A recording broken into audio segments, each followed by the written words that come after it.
గ్రంథంలో 66 పుస్తకాలు ఉన్నాయి.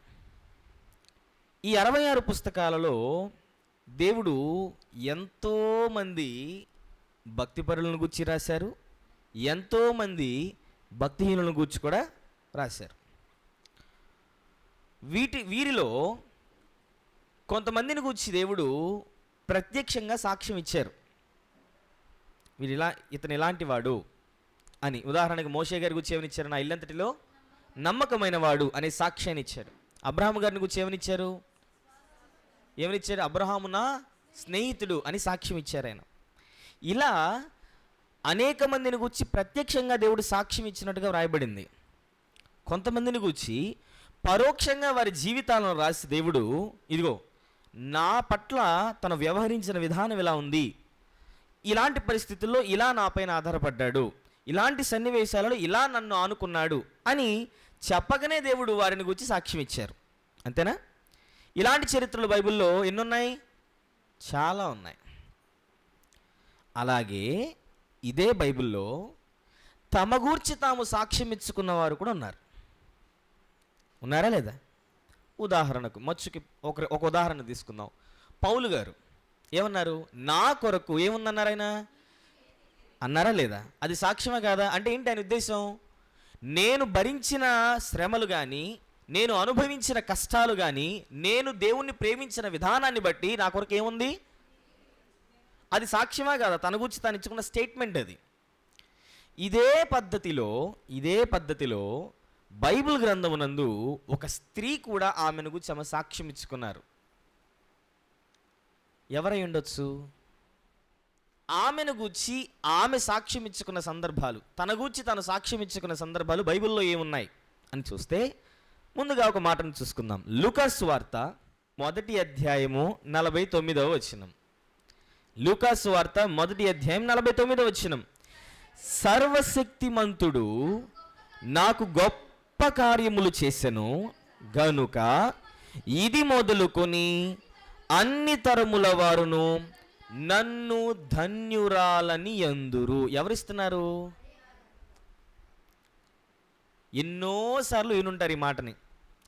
ప్రతి క్రిస్మస్కి ఈ వచనాన్ని చదువుతారా లేదా? మరియమ్మ గారు ఆమెను గూర్చి ఆమె ఇస్తున్న సాక్ష్యం ఏంటంటే, తన గురించి తను చెప్పుకుంటున్న విషయం ఏమిటి అంటే, తరతరముల వారు నన్ను ఏమంటారట? ధన్యురాలని యందురు అని. ఎవరన్నా వేరే వారు చెప్తున్నారా? ఆమెను గురించి ఆమె చెబుతున్న విషయం అది. యేసు ప్రభువుకు జన్మనిచ్చినందుకు ఆమెను ధన్యురాలని అంటారా? అంతేనా? యేసు ప్రభు అంతటి మహానుభావుడికి, యేసు ప్రభు అంతటి నీతిమంతునికి, మనలందరినీ రక్షించుటకు వచ్చిన రక్షకుడైన యేసు ప్రభు వారికి తల్లి కాబట్టి ఆమెను ధన్యురాలని అంటారా? అసలు ఆమె ఆ ధన్యతను ఎలా సంపాదించారు? ఆలోచించాలొద్దా? మరియమ్మ గారు నేను ధన్యురాలని అని చెప్పుకున్నారంటే ఆ ధన్యతను పొందుకోకుండా చెప్పగలరా? చెప్పలేం కదా. నేను అన్నం తిన్నానని ఎప్పుడు చెప్తాం? తిన్న తర్వాత చెప్తాం, తిరగముందు చెప్తామా? అంటే పొందుకున్న తర్వాత చెప్పే విషయాలు కదా. ఇప్పుడు ఆవిడ నన్ను తరతరముల వారు ధన్యురాలని అంటారు అని కన్ఫామ్గా చెప్తుందంటే ఆవిడ ఎలా చెప్పగలిగింది? ఆవిడ ఆ ధన్యతను పొందుకుని ఉండాలి ఆవిడ. అసలు ఈమె ఆ ధన్యతను ఎలా సంపాదించారు అనే విషయాన్ని గురించి ఈరోజు మనం పరిశీలిద్దాం. ఈరోజు మన పరిశీలన ఏంటి? మరియమ్మ గారు ధన్యురాలని తన గూర్చి తాను ఇచ్చుకున్న సాక్ష్యాన్ని బట్టి ఆమె ఎలా ధన్యతను సంపాదించారనే దాని గురించి ఈరోజు మన పరిశీలన. అయితే ఈమె ధన్యురాలు అని ఆమె చెప్పుకోవడానికి ఆ ధన్యతను ఆమె ఎలా సంపాదించుకుందో పాత నిబంధనలో ఒక నీతిమంతునికి తల్లి అయిన ఒక నీతిమంతురాలు ఒక ప్రవచనాన్ని ఇచ్చారు. ఆ ప్రవచన నెరవేర్పుకు నిదర్శనమైన ఒక స్త్రీ ఈమె ఎందుకు ధన్యురాలైందో చెప్పారు. నేను మరలా చెప్తున్నాను. పాత నిబంధనలో ఒక నీతిమంతునికి తల్లి అయిన ఒక భక్తిపరురాలు, ఆమె చేసిన ప్రవచన నెరవేర్పుకు నిదర్శనమైన ఒక స్త్రీ మరియమ్మ గారు ఎందుకు ధన్యురాలయ్యారో తెలియజేశారు. అంటే పాత నిబంధనలో ఇంతకీ ఆ నీతిమంతుని తల్లెవరు, ఆవిడిచ్చిన ప్రవచనం ఏంటి, ఆ ప్రవచన నెరవేర్పుకు నిదర్శనమైన స్త్రీ ఎవరు, ఆమె మరియమ్మ గారు ధన్యురాలు అవ్వడానికి కారణం ఏం చెప్పారు అనేది ఈరోజు మనం పరిశీలించాలి. అర్థమైందా మీకు? పాత నిబంధనలో ఒక నీతిమంతుని తల్లి ఉన్నారు. ఆ తల్లి ఒక ప్రవచనాన్ని ఇచ్చారు. ఆ ప్రవచనానికి నెరవేర్పైన ఒక స్త్రీ మరియమ్మ గారు ఎందుకు ధన్యురాలయ్యారో చెప్పారు. ఎవరై ఉండాలి? ఎవరసలు? పాత నిబంధనలో ప్రవచించిన నీతిమంతుని తల్లెవరు? సమూయేలు మొదటి గ్రంథము 2వ అధ్యాయము 1వ వచనం నుండి మనం చూడగలిగితే, సమూయేలు మొదటి గ్రంథము 2వ అధ్యాయం 1వ వచనం నుండి, మరియు హన్నా విజ్ఞాపన చేసి ఇలాగనెను. ఎవరు మాట్లాడుతున్నారండి ఈ మాటల్ని? హన్నా గారు మాట్లాడుతున్న విషయం ఏమిటయ్యా అంటే, ఏమని మాట్లాడుతున్నారంటే హన్నా గారు, నా హృదయము యెహోవా యందు సంతోషించుచున్నది. ఎందుకు సంతోషిస్తుంది? ఎందుకు ఆమె హృదయం యెహోవా యందు సంతోషిస్తుంది అంటే, మునుపు ఆవిడ జీవితంలో అనుభవించిన అనుభవాల సారాన్ని బట్టి ఆవిడ చెబుతున్న మాటలవి. హన్నా గారు పిల్లలు లేనిదై గొడ్రాలనే నిందను భరిస్తూ అనేక అవమానాలను ఓర్చుకున్న స్త్రీ. అలాంటి ఆమె దేవుని సన్నిధిలో బలిని అర్పించి దేవుని ఎదుట మోకాళ్ళుని ప్రార్థించి ఒక కొడుకును సంపాదించుకుంది ఆవిడ. ఆయన పేరే సమూయేలు గారు. సమూయేలు గారు పాలు మాన్పించే వరకు కూడా నేను దేవాలయంకు మరలా రానని చెప్పి, ఏనాడైతే సమూయేలు గారు పాలు మానారో వెంటనే ఆయనను తీసుకుని వచ్చి దేవాలయములో దేవునికి మాటిచ్చిన ప్రకారం దేవునికి సమర్పించారు. ఎవరిని? సమూయేలు గారిని. సమూయేలు గారిని తీసుకుని వచ్చి దేవాలయములో ఏలీ గారికి అప్పగించిన తరువాత అప్పుడు మరలా హన్నా గారు దేవునికి ప్రార్థన చేస్తూ ఇలా మాట్లాడారు. ఏమని మాట్లాడారు? నా హృదయం ఎవరి యందు ఆనందిస్తుందంట? యెహోవా యందు ఆనందించుచున్నది. ఈ లోకంలో ఉన్న వాటి నిమిత్తమో, నా భర్త వలనో, నా కుటుంబం వలనో, నా బంధువుల వలనో, నా స్నేహితుల వలనో, నాకున్న ఈ సుఖభోగముల వలనో, నాకున్న ఆస్తి వలనో, వీటి వలన నా హృదయం సంతోషించుచున్నది అన్నదా ఆవిడ? వేటి వలన నాకు సంతోషము కలగలేదు, కానీ అవేవి నాకు కావలసినవి, నా నిందను పోగొట్టేవి, నా జీవితాన్ని మార్చేవి ఏవీ లేవు అందులో. కానీ నా జీవితాన్ని మార్చే స్థితి ఎవరి దగ్గర ఉంది? నా దేవునిలో ఉంది. నా ఆనందం ఎవరి దగ్గర ఉంది? నా దేవునిలో ఉంది. నా ఆనందం ఎవరి యందు ఉంది? దేవుని యందు ఉంది. నా హృదయం ఈరోజు ఆనందించడానికి గల కారణం ఎవరు? నా దేవుడే కదా. అందుకు ఆవిడ చెప్తున్న మాట ఏంటి? నా హృదయం యెహోవా యందు సంతోషించుచున్నది. యెహోవా యందు నాకు ఎలా కలిగిందంటే, ఎలాంటి బలం కలిగింది ఆవిడికి? మహాబలము కలిగెను. సాధారణమైన బలాన్ని నేను అనుభవించడం లేదు దేవా. ప్రస్తుతం నేను ఎలాంటి బలాన్ని అనుభవిస్తున్నాను తెలుసా? ఎలాంటిది అది? మహాబలం. మహాబలం. బలం వేరు, మహాబలం వేరు. అంతటి బలాన్ని ఆవిడ అనుభవించడానికి గల కారణం ఏంటయ్యా అంటే, ఎలా అనుభవిస్తుందంట ఆవిడ? ఎవరి ద్వారా అనుభవిస్తుందంట ఆవిడ? ఎవరిలో అనుభవిస్తుందంట ఆవిడ? యెహోవా యందు అనుభవిస్తుందంట. అలా ఆమెకున్న అనుభవాన్ని చెబుతూ 3వ వచనంలోని 3వ మాట నుంచి ఒక ప్రవచనాన్ని ప్రవచిస్తుందండి ఆవిడ. ఏమనంటే, యెహోవా అనంత జ్ఞానియగు దేవుడు, ఆయనే క్రియలను పరీక్షించువాడు. ఇకను అంత గర్వముగా మాటలాడకుడి, గర్వపు మాటలు మీ నోట రానీయకుడి. ఒక విషయాన్ని చెప్తున్నారు ఆవిడ. గర్విష్ఠులైన వారులారా, గర్వహృదయులారా, మీరు గర్వపు మాటలు మీ నోట నుండి రానివ్వద్దు. ఇకను ఏం చేయాలంట? అంత గర్వముగా మాట్లాడొద్దు. ఎందుకు మాట్లాడొద్దు? మాట్లాడొద్దని చెప్పడానికి ఏదో కారణం ఉండాలిగా. ఎందుకు మాట్లాడొద్దు? మీరిప్పుడు మాట్లాడడం మానేలేదనుకోండి, మిమ్మల్ని దేవుడే ఆపే ఒక రోజు రాబోతుంది. గర్వపు మాటలు మీ నోట రానివ్వవద్దు అంటూ మరో విషయాన్ని చెప్తున్నారు ఆవిడ. ఏమని? ప్రఖ్యాతి నొందిన విలుకాండ్రు ఓడిపోవుదురు, తొట్టిల్లిన వారు బలము ధరించుదురు. మొదటిగా మీ గర్వాన్ని అణిచే రోజు ఒకటి వస్తుంది. ఇప్పటికిప్పుడే మీ గర్వాన్ని మీరు వదిలేయండి. అంతేనా ఆవిడ చెప్తున్న మాట?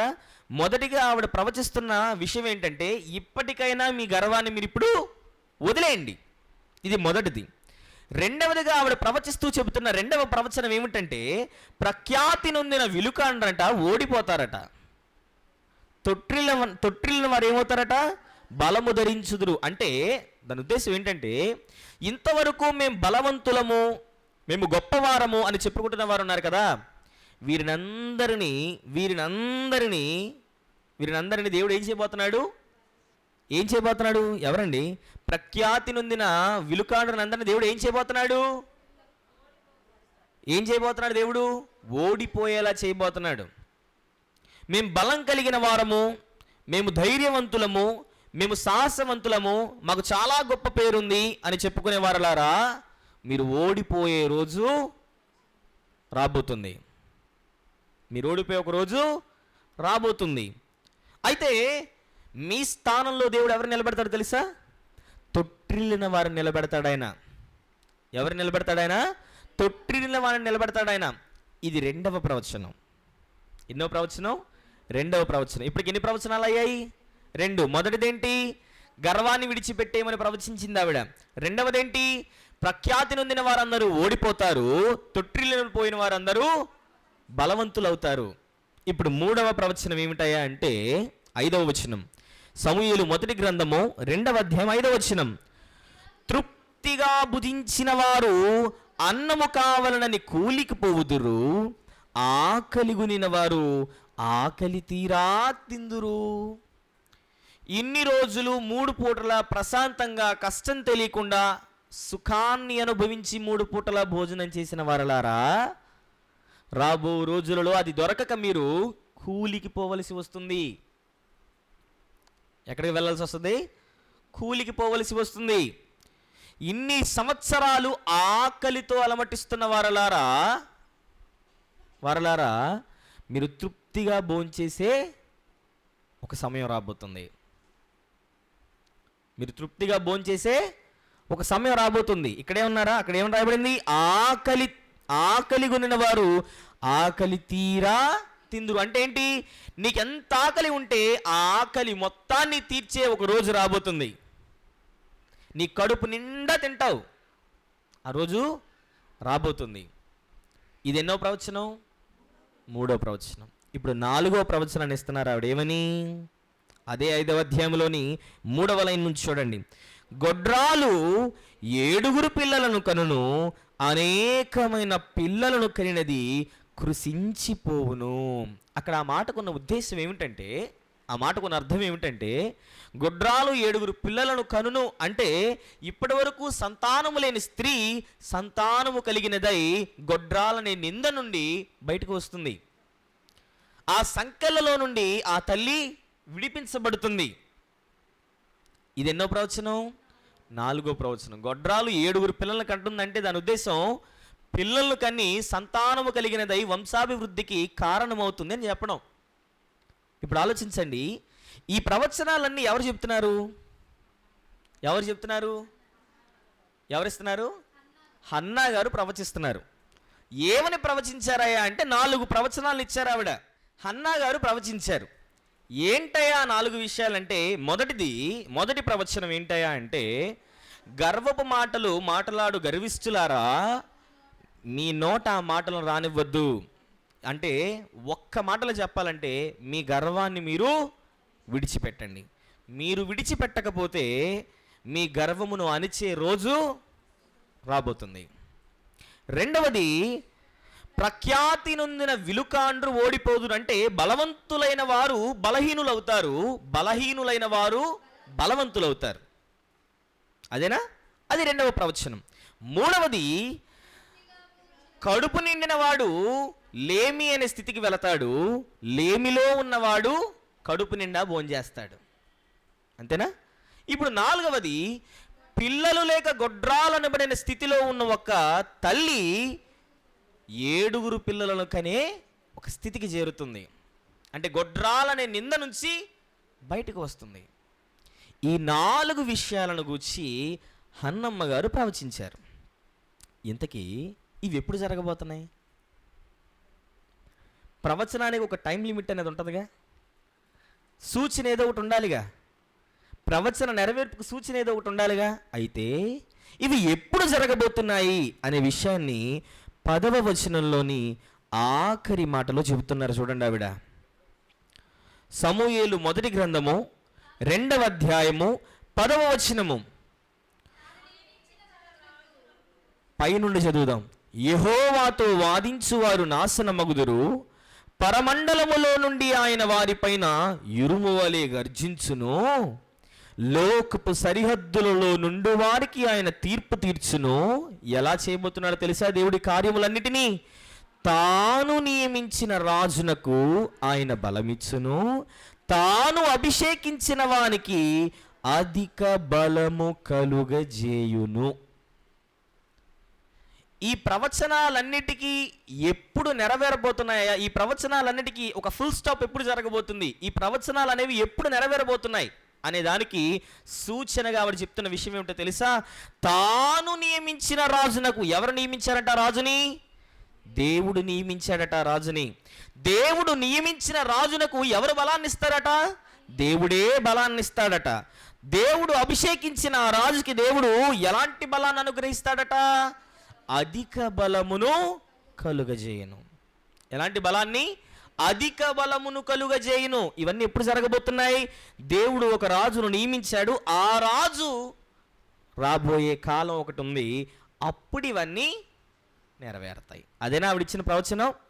ఈ ప్రవచనాలన్నీ, ఈ 4 ప్రవచనాలు ఎప్పుడు నెరవేరబోతున్నాయా అంటే ఆవిడ చెప్పిన విషయం ఏంటంటే, దేవుడు నియమించిన ఒక రాజు ఈ లోకమునకు రాబోతున్నాడు, ఆ రాజు చేత దేవుడు సమస్త జనానికి తీర్పు తీర్చబోతున్నాడు, ఆ రాజును సమస్త ప్రజలకు దేవుడు రాజుగా నియమించబోతున్నాడు, ఆ రాజు ఈ లోకమునకు వచ్చు కాలమున ఈ కార్యములన్నీ జరుగుతాయి అని ఆవిడ ప్రవచించారు. ఇంతకీ ఆ రాజు ఎవరు అంటే చూద్దాం. లూకాసు వార్త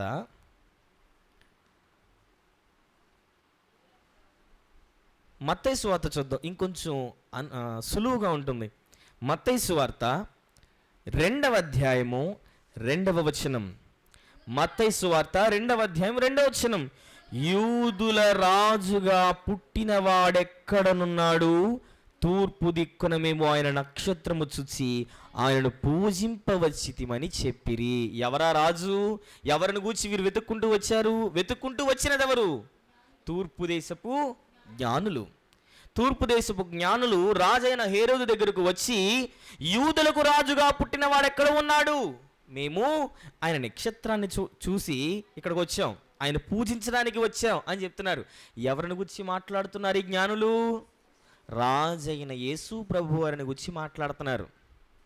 అంటే దేవుడు ఆనాడు హన్నమ్మ గారితో మాట్లాడిన విషయమే కానీ, హన్నమ్మ గారు మాట్లాడిన ప్రవచనమే కానీ, హన్నమ్మ గారు ప్రవచించిన ప్రవచన నెరవేర్పు జరగబో కాలము ఎవరి కాలంలో జరగబోతున్నాయి? అవన్నీ యేసు ప్రభువారు జన్మించిన కాలములో జరగబోయే కార్యములని ఎప్పుడు ప్రవచించారు ఆవిడ?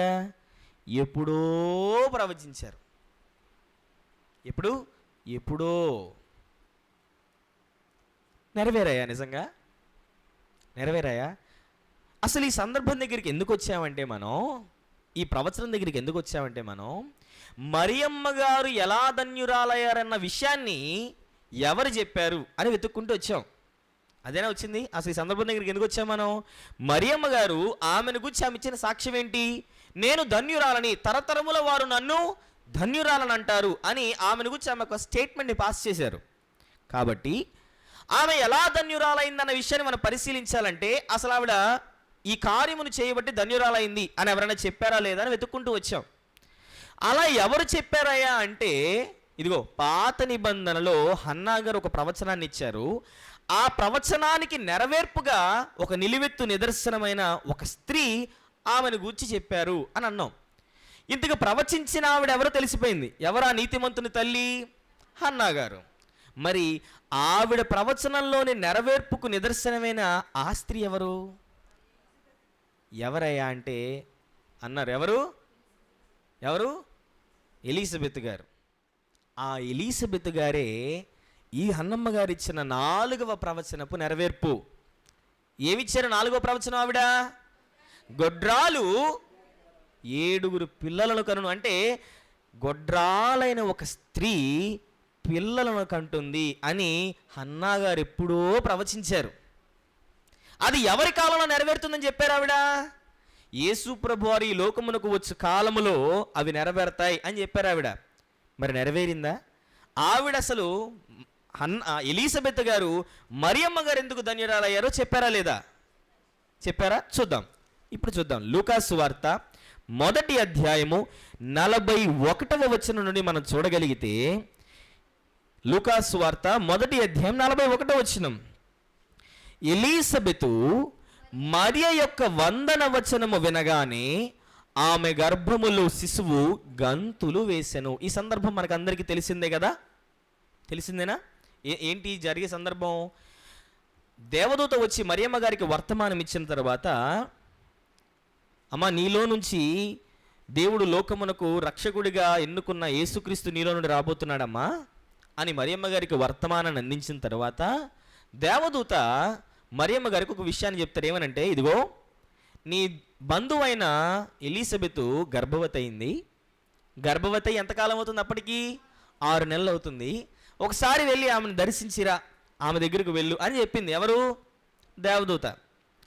ఇక దేవదూత చెప్పిందంటే ఎవరి దగ్గర నుండి వచ్చిన సమాచారం అది? ఇక మోటాముళ్ళు సర్దుకొని వెళ్ళారు. ఎవరు? ఎక్కడికి వెళ్ళారు? ఎలీజబెత్ గారి దగ్గరికి వెళ్ళారు. ఎలీజబెత్ గారి దగ్గరికి వెళ్ళిన తరువాత ఎలీజబెత్ గారి దగ్గరికి మరియమ్మ గారు లోపలికి వచ్చారు. ఎలీజబెత్ గారు లోపల ఉన్నారు అనుకోండి. ఎక్కడ ఉన్నారు? ఎలీజబెత్ గారు ఎక్కడ ఉన్నారు? లోపల ఉన్నారు. అమ్మా లోపల ఉన్నారా? లోపల ఉన్నారు. ఇప్పుడు బయట నుంచి ఎవరు వస్తున్నారు?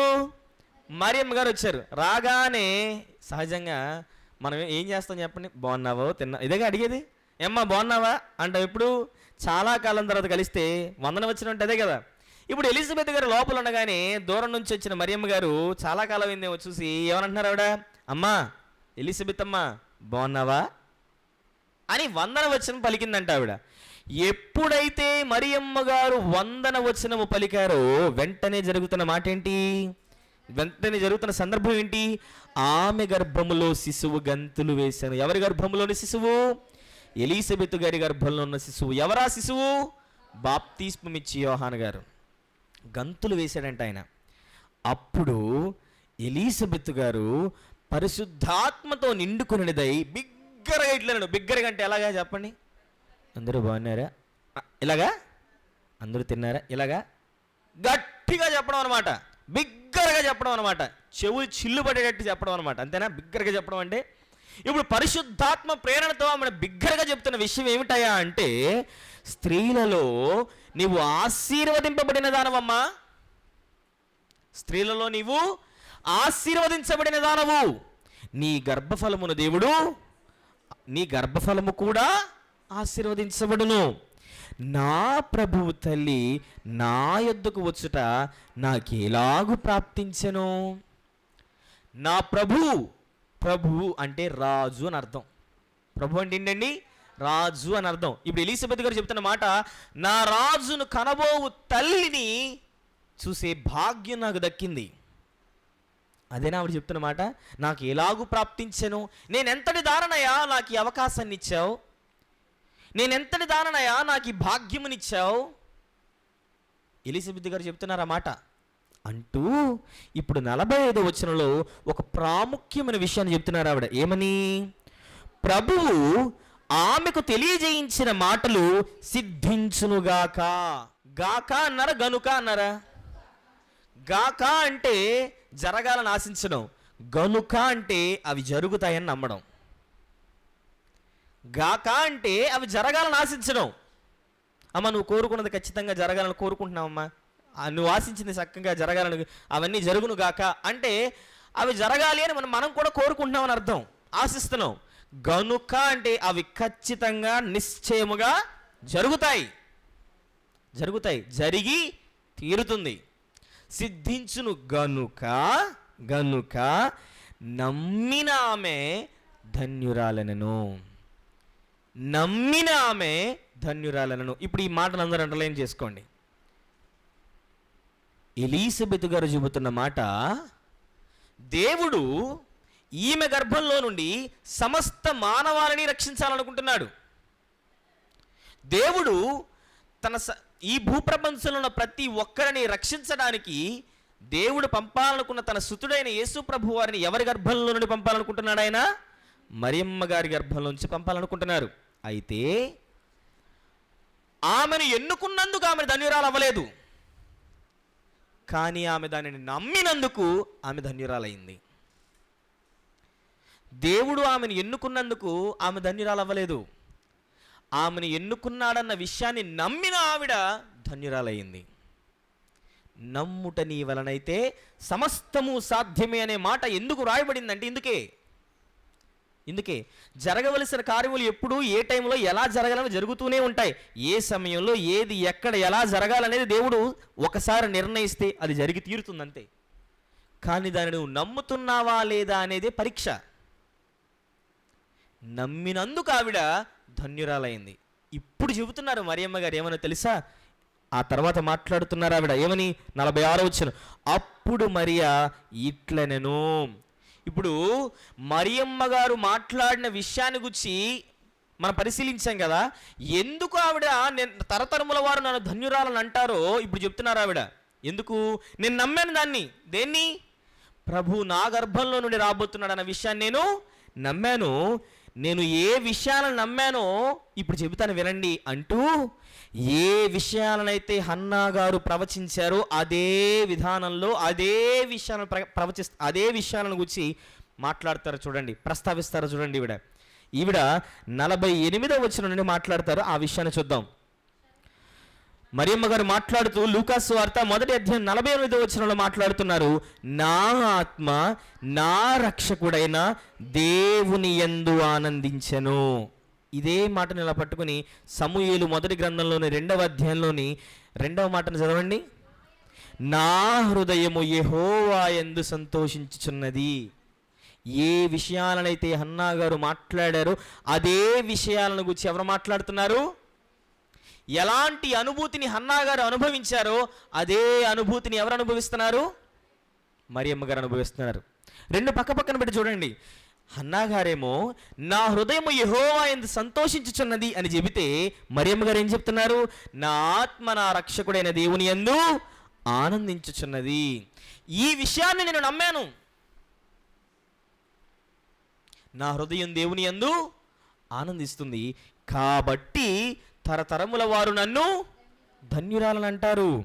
నేను ఇది మామూలుగా చెప్పడం లేదు, నేను నమ్మాను అని పై మాటలతో చెప్పడం లేదు అంటూ ఆవిడ దానికి రుజువుగా చెబుతున్న మాట ఏమిటో తెలుసా? ఏ విషయాలనైతే ప్రాముఖ్యంగా హన్నా గారు ప్రవచించారో అదే విషయాలను 51, 52, 53 వచనాలలో లూకాసు వార్తలో మరియమ్మ గారు చెప్తున్నారు చూడండి.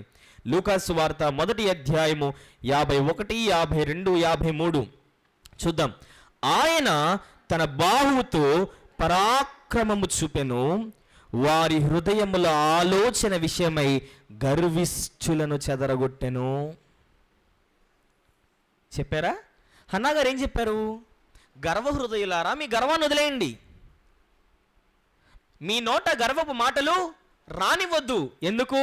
మీ గర్వమును చెదరగొట్టే రోజు రాబోతుంది, మీ గర్వమును చెదరగొట్టే రాజు రాబోతున్నాడు అని ఏ ప్రవచనాన్ని అయితే హన్నా గారు ఇచ్చారో అదే విషయాన్ని, ఆ ప్రవచన నెరవేర్పుని మరియమ్మ గారు మాట్లాడుతున్నారు. దేవుడు ఈరోజు నా గర్భమున రాజును పుట్టించబోతున్నాడు. దానికి నిదర్శనం ఏంటో తెలుసా? పరాక్రమవంతులై గర్విష్ఠులైన వారి గర్వాన్ని దేవుడు ఈరోజు అణిచాడు.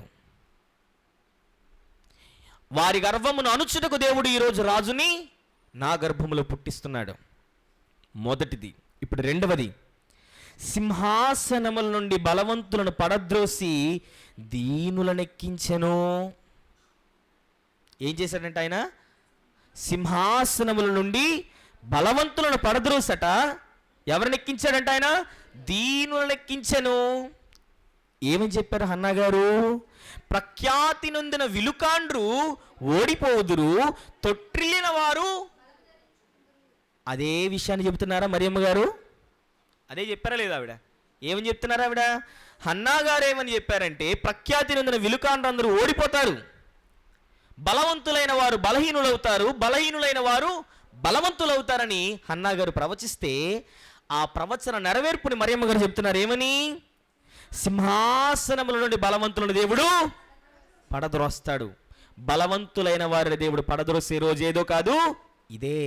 హన్నా గారు ఆనాడు దేనిని గూర్చి అయితే ప్రవచించారో ఆ ప్రవచన నెరవేర్పు కాలము ఇదే, ఇదే, ఇదే. దేవుడు బలవంతులైన వారందరినీ పడద్రోసి ఏం చేయబోతున్నాడు ఆయన? ఆ స్థానాన్ని ఖాళీగా వదిలేస్తున్నాడు ఆయన? కాదు, దీనులైన వారిని అందరినీ దాని మీద ఎక్కించను. తొట్టిల్లిన వారు బలము ధరించుకుందురు అని హన్నా గారు చెప్పారు. అదే విషయాన్ని మరియమ్మ గారు చెప్తున్నారు. ఏమని? దీనులైన వారిని దేవుడు దీవించబోతున్నాడు, దీనులైన వారిని దేవుడు సింహాసనాన్ని ఇచ్చి వారిని సింహాసనాన్ని ఎక్కిస్తున్నాడు. ఇది ఎన్నో ప్రవచనం? 2వ ప్రవచనానికి నెరవేర్పు. ఇప్పుడు 3వ ప్రవచనానికి నెరవేర్పు చూడండి. 53వ వచనం. ఆకలి గొనిన వారిని మంచి పదార్థములతో సంతృప్తిపరిచి ధనవంతులను వట్టి చేతులతో పంపివేశను. ఏంటా 3వ ప్రవచనం? తృప్తిగా భుజించిన వారు అన్నము కావాలని కూలికి పోవుదురు, ఆకలి గునిన వారు ఆకలి తీరా తిందురు అని హన్నా గారు ఏ ప్రవచనాన్ని అయితే ప్రవచించారో అదే ప్రవచనాన్ని నోట్ చేస్తూ మరియం గారు చెబుతున్న మాట ఏంటో తెలుసా?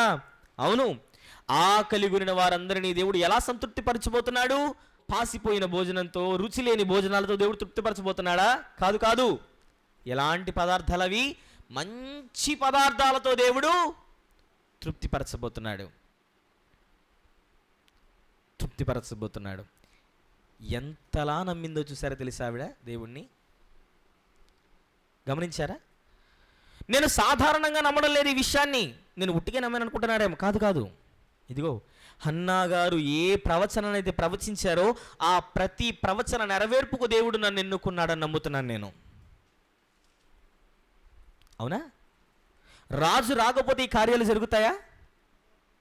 దేవుడు కన్యక గర్భాన్ని, పవిత్రమైన కన్యకుని ఎన్నుకోకపోతే రాజు రాగలడా? కుదురుతుందా? కుదరదు కదా. కాబట్టి నన్ను దేవుడు ఎన్నుకున్నాడు, ఆ ప్రవచన నెరవేర్పుకు దేవుడు నన్ను వాడుకుంటున్నాడు. అందుకు వీటన్నిటినీ నేను విశ్వసిస్తున్నాను, నమ్ముతున్నాను. అందుకు నేను ధన్యురాలని, అందుకు తరతరముల వారు నన్ను ధన్యురాలంటారు. నేను ఈ ధన్యతను ఎలా సంపాదించాను? నమ్మి సంపాదించా.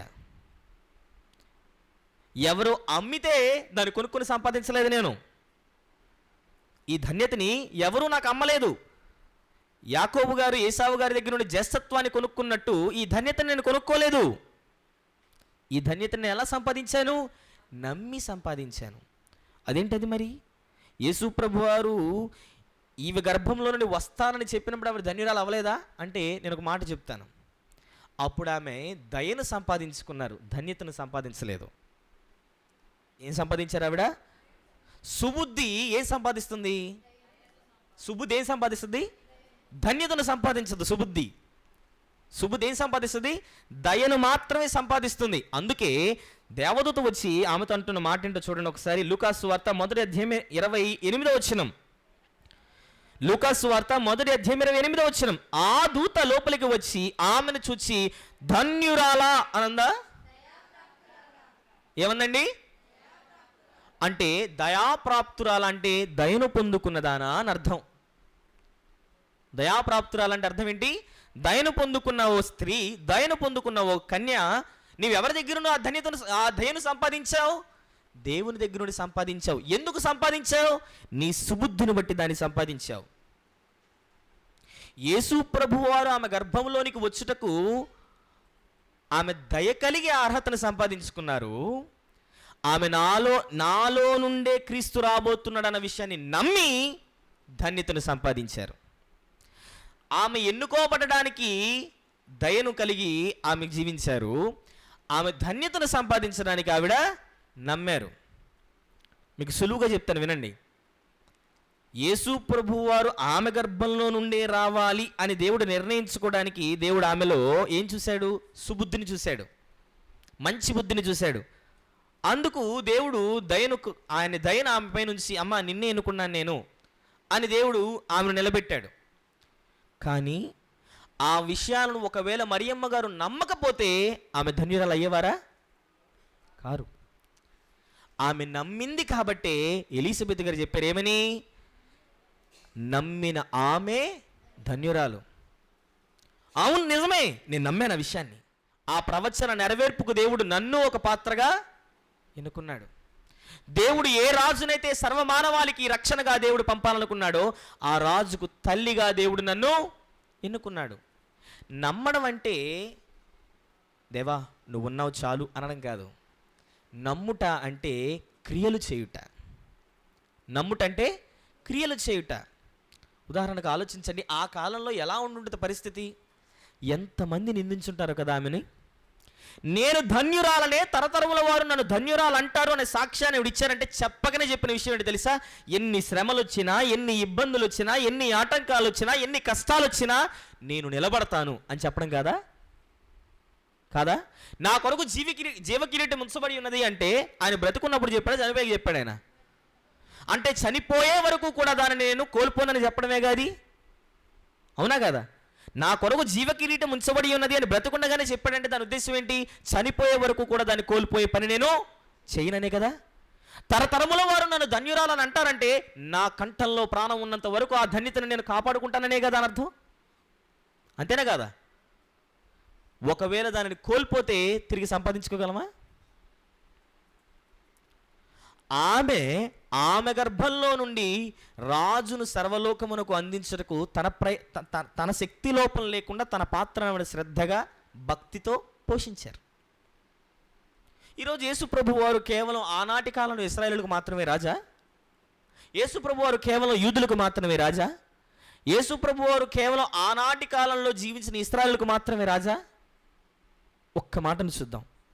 యోహాను సువార్త 18వ అధ్యాయము, యోహాను సువార్త 18వ అధ్యాయము 37వ వచనాన్ని మనం చూడగలిగితే, యోహాను సువార్త 18వ అధ్యాయం 37వ వచనం.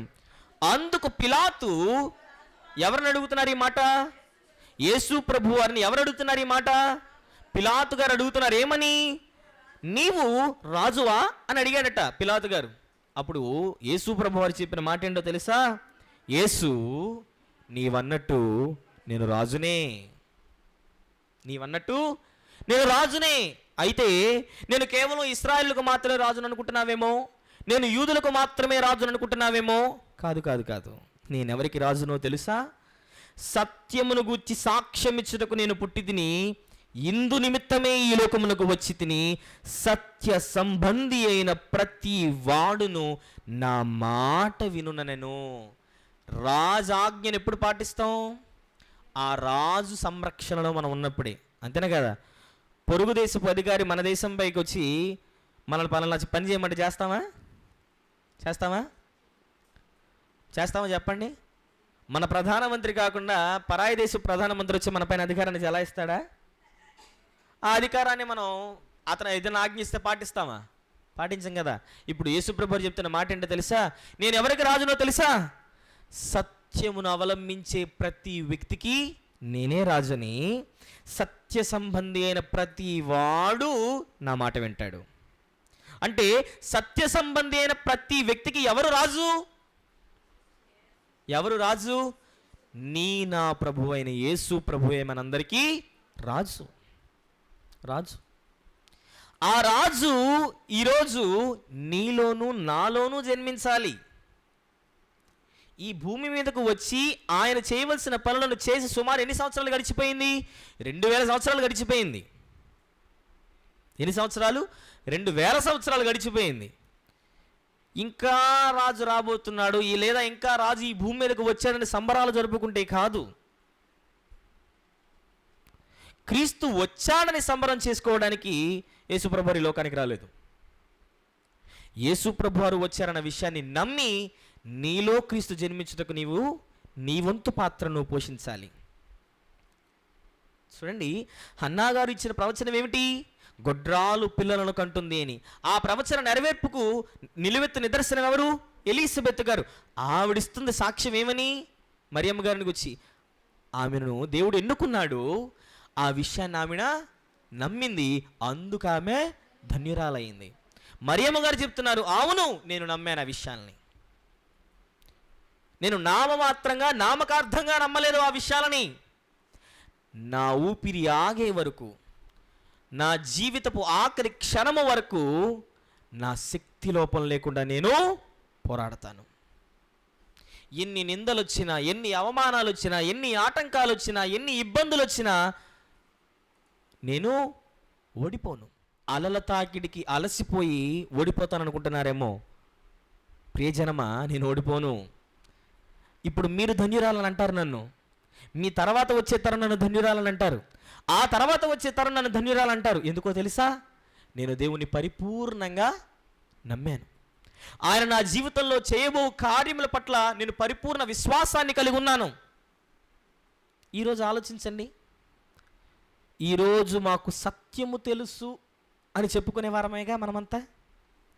మేము సత్యమును నేర్చుకున్న వారము, సత్యమును నేర్చుకుంటూ ఉన్నవారము, సత్యమును తెలుసుకున్న వారము, సత్యమును అవలంబిస్తున్న వారము అని చెప్పుకుంటున్నాం కదా మనం. మేము సత్యములో బాప్తిస్మమును పొందుకున్న వారము, మేము క్రైస్తవులము అని చెప్పుకుంటున్నాం కదా. మరి మనలో ఎంతమంది ఆఖరి క్షణం వరకు పోరాడుతున్నాం? మనలో ఎంతమంది మన రాజైన యేసు ప్రభు వారు జీవించినట్టు జీవిస్తున్నాం?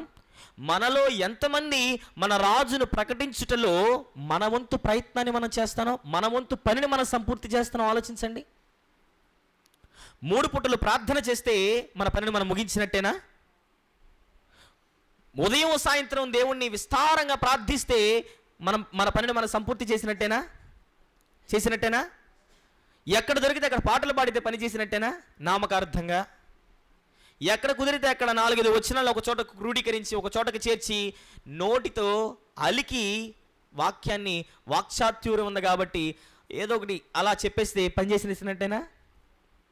దేవుణ్ణి నమ్మడం అంటే నామకార్థపు జీవితాన్ని జీవించడం కాదు.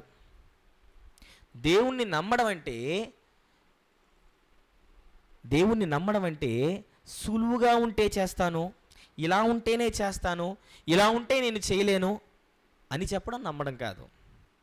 ఒకవేళ అదే స్థితిలో ఉంటే నీ హృదయములో విత్తబడిన విత్తు ముళ్ళ పొదల్లో మొలిచిన మొక్కల వలె, రాళ్ళ మీద పడిన మొక్కల వలె అయిపోతుంది నీ విశ్వాసం. కొంతకాలం వరకే బాగుంటుంది, కష్టాలు ఇబ్బందులు వస్తే నిలవగలదా అది? ఎన్ని నిందలు అనుభవించుంటారండి ఆవిడ, ఎన్ని. నేటి సమాజం ఎలా, ఈ సమాజాన్ని మనసులో పెట్టుకోండి. ఈ కాలంలోనే మరియమ్మ గారు ఉన్నారనుకోండి, ఆలోచించండి. పురుష ప్రమేయము లేకుండా ఒక కన్యక అయి ఉండి అప్పటికే నిశ్చితార్థం చేయబడింది ఎవరితో? యోసేపు గారితో. అప్పుడు ఆమె గర్భవతి అయిందంటే మరియమ్మ గారు ఎన్ని నిందలు అనుభవించుంటారో కదా, సమాజం ఎంత దూషించుంటుందో కదా. వాటన్నిటినీ నేను భరిస్తా. ఎందుకంటే బలహీనులైన నాలాంటి వారిని దేవుడు బలవంతులుగా నిలబెడతాడని హన్నాగారి చేత దేవుడు చెప్పాడు. ఆ బలహీనులు ఎవరో కాదు నేనే, ఆ బలహీన స్థితిలో ఉన్నది ఎవరో కాదు నేనే. నన్ను దేవుడు ఇప్పుడు బలవంతురాలుగా చేశాడు. నీచమైన స్థితిలో నుండి దేవుడు నన్ను ఇప్పుడు ఉన్నతమైన స్థితిలో నిలబెట్టాడు ఆయన. నా జీవితమే మీకు అందరికీ ఒక ఉదాహరణ అని మరియమ్మ గారు చెప్తున్నారు. ఈరోజు ఆలోచించండి, నీ రాజును గురించి నువ్వెంత పని చేస్తున్నావు? నా రాజును గురించి నేనెంత పనిని చేస్తున్నాను?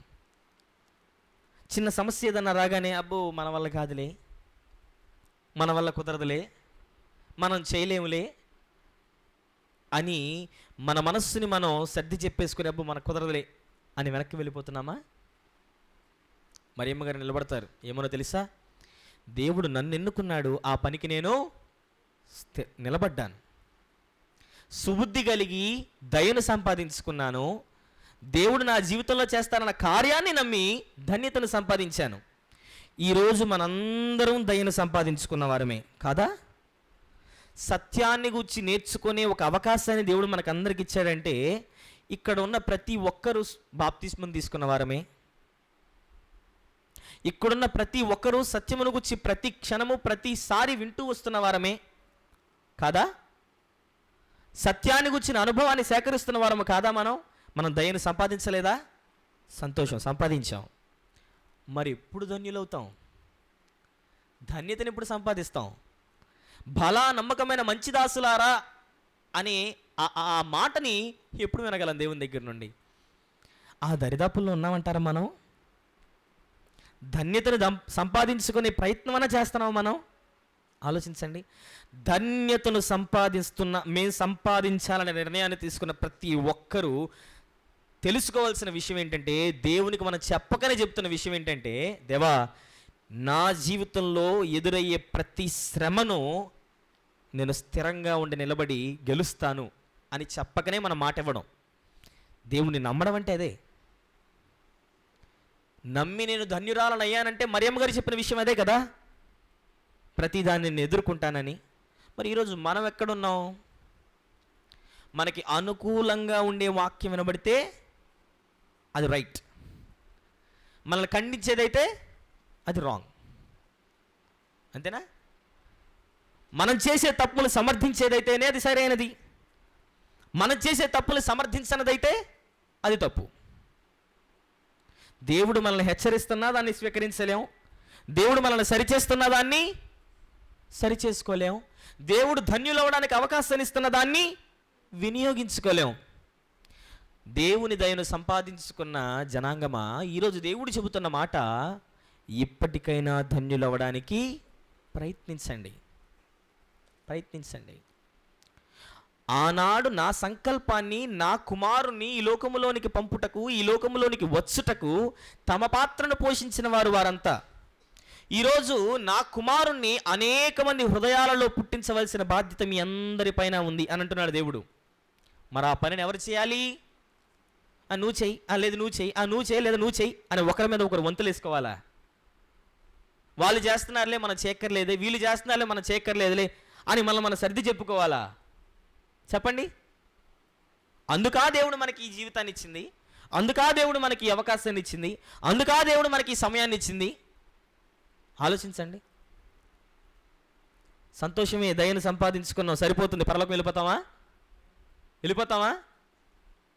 పని చేస్తేనే పరలోకం.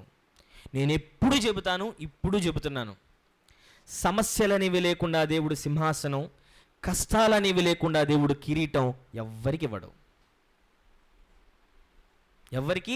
ఇవ్వడు. సమస్యలనే ఉంటాయి, అవి ఎదిరిస్తేనేగా సింహాసనం అనేది. కష్టాలనేవి నీ జీవితంలో కాకుండా ఇంకెవరి జీవితాల్లో ఉంటాయి. దేవుని ఎరుగని వాడు, దేవుడు ఉన్నాడని నమ్మని వాడు, వాడిని పరీక్షించాల్సినంత అవసరత కూడా దేవుడికి లేదు. పరీక్ష ఎవరికి? పరిశుద్ధులకే కదా. పరీక్ష ఎవరికి? పవిత్రంగా జీవించాలని ఆశించిన వారికే కదా. పరీక్షలనేవి మనకే వస్తాయి, నిందలనేవి మనకే వస్తాయి, శ్రమలనేవి మనకే వస్తాయి, ఇబ్బందులనేవి మనకే వస్తాయి, కష్టాలనేవి మనకే వస్తాయి. అనుభవించి నిలబడితేనే మనము ధన్యులం అవుతాం. మరి ధన్యుల వలె అవ్వాలనుకుంటున్నారా, అన్యుల వలె అవ్వాలనుకుంటున్నారా? వీరెవరో నాకు తెలియదు, అబ్బాయి మిమ్మల్ని నేను ఎప్పుడు చూడలేదే అని దేవుడు చెబితే ప్రశాంతంగా ఉంటుందా చెప్పండి జీవితం? అది వినగలమా? ఆ తర్వాత జీవితాన్ని మనం ప్రశాంతంగా కొనసాగించగలమా? అప్పుడు వినడం కంటే ఇప్పుడు వినడమే ఉత్తమం. కాబట్టి ఇప్పటికైనా ఉత్తమమైన దారిని ఎంచుకుందాం. నమ్మడం అనేది క్రియారూపకంగా చేయాల్సింది, నమ్మడం అనేది పరిపూర్ణంగా చేయవలసినది. సగం చేసి ఇంత చేస్తే చాలు అనే ఒక కొలమానాన్ని ఎప్పుడు పెట్టుకోకండి. ఇంత పని చేసి ఇది చేస్తున్నాను కాబట్టి దేవుడు నన్ను మెచ్చుకుంటాడు, ఇది చేస్తున్నాను కాబట్టి నా జీవితానికి ఇది సరిపోతుంది, ఇది చేస్తున్నాను కాబట్టి దేవుడు నాకు పరలోకాన్ని ఇస్తాడు అని మీకు మీరుగా ఒక కొలమానాన్ని పెట్టుకుంటే అది పనిని సంపూర్తి చేసినట్టు కాదు. నీ శక్తి లోపం లేకుండా దేవుడు నీకెంత పనిని ఇస్తే అంత పనిని శక్తి లోపం లేకుండా ఇష్టపూర్వకంగా చేయాలి. అలాంటి నిర్ణయాన్ని తీసుకొని మన రాజైన యేసుక్రీస్తుని గురించి ప్రకటిస్తూ అనేక మందిని రక్షించి మనము రక్షణను కోల్పోకుండా దేవునికి ఇష్టలుగా మారి ధన్యులుగా జీవిస్తూ నిత్య జీవాన్ని స్వతంత్రించుకునే వారిలో మనందరం ఉండాలని కోరుకుంటూ నేను మాటలు ముగిస్తున్నానండి.